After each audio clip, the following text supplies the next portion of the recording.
Nah, seperti itu tadi lah lur proses penghalusan pada lubang batu ya.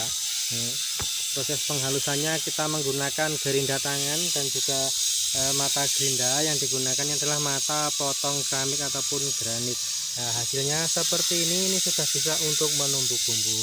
Nah, seperti ini lur caranya. Nah, oke lur, sebelumnya jangan lupa ya like, komen, dan juga subscribe-nya. Dan semoga di video-video channel Jendela Kreatif bisa selalu membawa manfaat. Sekian dan terima kasih, sampai berjumpa di video selanjutnya.